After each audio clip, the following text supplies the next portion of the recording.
এই পৃথিবীতে সবাই আপনার বন্ধু নয়। আপনার সামনে যারা মিষ্টি কথা বলে তারাই কি আপনার সবথেকে বড় শত্রু? আচার্য চাণক্য বলতেন, বিশ্বাসের বিষ থাকে। আপনি কি প্রায় মানুষের মিষ্টি কথায় ভুলে গিয়ে পরে আফসোস করেন? মনে রাখবেন, আপনার সরলতা যদি আপনাকে অন্ধকারে ঠেলে দেয় তবে সে সরলতা পাপ। আজ আমরা জানবো চাণক্য নীতির সেই 5টি কৌশল যা আপনাকে মানুষের আসল চেহারা চিনতে সাহায্য করবে। কাউকে অন্ধভাবে বিশ্বাস করার আগে এই ভিডিওটি অবশ্যই একটুবার দেখুন। প্রথম লক্ষণ, স্বার্থের সম্পর্ক। চাণক্য বলতেন, যে ব্যক্তি কেবল নিজের প্রয়োজনে আপনার সাথে মিষ্টি ব্যবহার করে সে আসলে আপনার বন্ধু নয়, সে একজন সুযোগ সন্ধানী। লক্ষ্য করুন, কে আপনার বিপদের সময় পাশে থাকে আর কে কেবল আপনার সাফল্য বা সুবিধার সময় কাছে আসে। একজন সত্যিকারের বন্ধু আপনার ভালো সময়ে যতটা খুশি হয় আপনার খারাপ সময়েও তার চেয়ে বেশি কষ্ট পায়। স্বার্থপর মানুষেরা ততক্ষণই আপনার কাছে থাকবে যতক্ষণ তাদের কোনো লাভ হচ্ছে।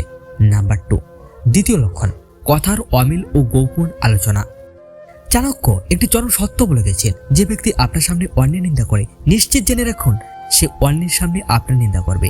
যারা অন্যের গোপনীয়তা আপনার কাছে ফাঁস করে দেয় বা এক কথা বারবার ঘুরে বলে তারা আসলে বিশ্বাসযোগ্য নয়।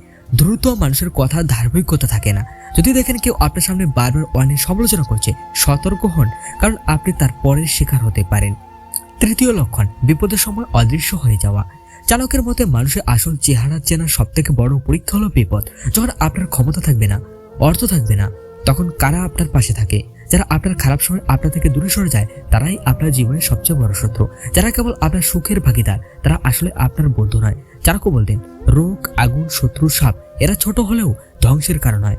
তেমনি ছোট একটা বিশ্বাসঘাতকতাও আপনার জীবন কেড়ে নিতে পারে। চাণক্য আপনাকে অবিশ্বাসী হতে বলেননি, তিনি আপনাকে সতর্ক হতে বলছেন। হৃদয়ে সরল হন কিন্তু মস্তিষ্ক ধারালো। মানুষকে চিনে নিন, তারপর বিশ্বাস করুন। আপনার সরলতার জন্য আপনার মৃত্যুর কারণ না হয়। নিজেকে সুরক্ষিত রাখুন, কারণ এই পৃথিবীতে আপনি আপনার সবথেকে বড় বন্ধু।